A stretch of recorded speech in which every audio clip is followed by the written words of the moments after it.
प्रकाश डालते हैं। एक बहुत महान ऋषि थे जिनका नाम था मंडूक ऋषि। तो वो एक दिन अपनी कुटिया में रात्रि के समय बैठकर भजन कर रहे थे, आराधना कर रहे थे, भगवान का ध्यान लगा रहे थे, जप कर रहे थे। तब तक क्या होता है कि उसी राज्य के राजा का धन चुराकर कुछ चोर भागे जा रहे थे, पीछे से सैनिक आ रहे हैं, भागे जा रहे थे और अचानक उनको दिख गई मंडूक ऋषि की कुटिया। तो मंडूक ऋषि की कुटिया में जाकर के छुप गए और छुप करके उन्होंने क्या किया, वो जो सारा धन था वो वहीं पर रख दिया। अब छुप कर बैठे हैं।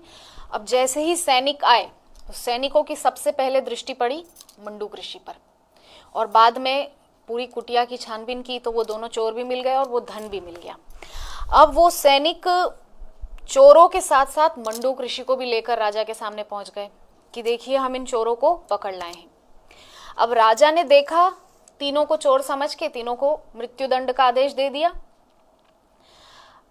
अब वो दोनों जो चोर थे वो तो सूली पर लटका दिए गए, उनको तो मृत्युदंड दे दिया। किंतु राजा को विश्वास नहीं हो रहा था कि एक ऋषि चोरी कर सकता है।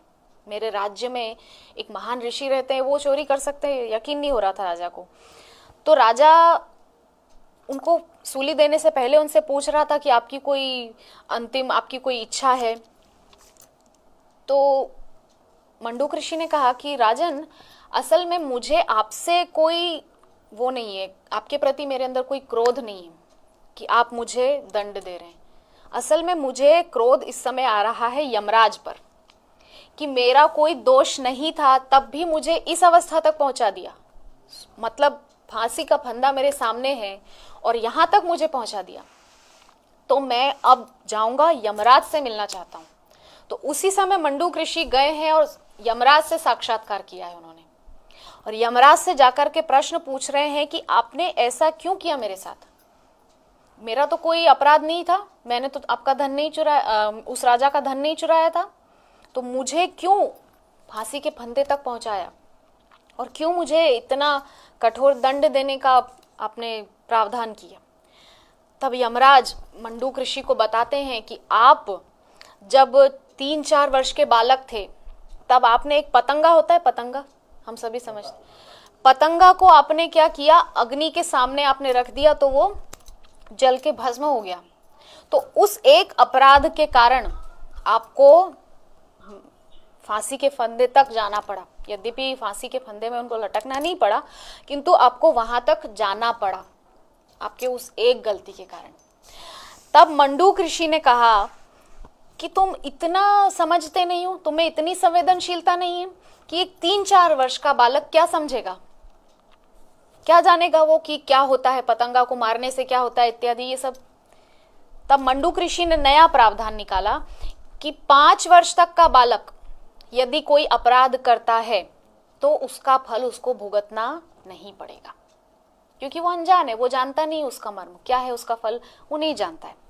किंतु 5 वर्ष से लेकर 10 वर्ष की आयु तक अगर कोई अपराध करता है बालक तो उसका फल माता पिता को भोगना पड़ेगा। 10 वर्ष के पश्चात अपने कर्मों का फल प्राणी खुद भुगतेगा। ये प्रावधान मंडूक ऋषि ने नया बनाया फिर यमराज के सामने। उन्होंने कहा आज के बाद ये प्रावधान चलेगा।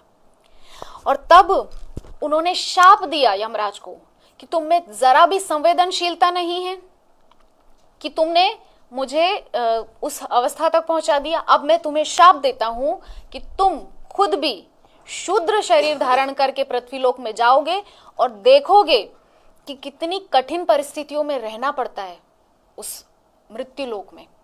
अब तुम जाओ और 100 वर्षों तक उस मृत्युलोक में रहो और देखो कि कितनी कठोर परिस्थितियों में जीवन को जीना पड़ता है। तो मंडूक ऋषि के उस एक शाप के कारण यमराज को शूद्र जो दासी थी, किनकी दासी थी? तो शांतनु राजा की पत्नी थी सत्यवती, और सत्यवती के 2 बेटे थे, विचित्रवीर्य और एक और था, नाम मुझे इस समय याद नहीं आ रहा है। तो जो एक पुत्र था, बड़ा पुत्र, वो तो अपने ही नाम वाले एक गंधर्व के द्वारा मारा गया था। दूसरा जो पुत्र था विचित्रवीर्य, विचित्रवीर्य का विवाह हुआ था काशी नरेश की 2 बेटियों के साथ, अंबिका और अंबालिका के साथ। तो अंबिका और अंबालिका अपने साथ में एक दासी भी लेकर आई थी। उस दासी की कोख से जन्म हुआ था विदुर, जो कि है यमराज, यमराज का ही अंश है।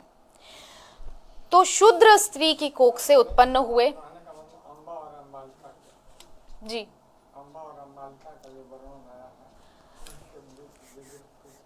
देखिए 3 कन्याएं थी काशी नरेश की, जिनका अपहरण करके भीष्मदेव वहां से लेकर आए थे, अंबा, अंबिका, अंबालिका। किंतु अंबा ने विचित्रवीर्य को पति मानने से इनकार कर दिया था, इसलिए वो वहां से चली गई थी।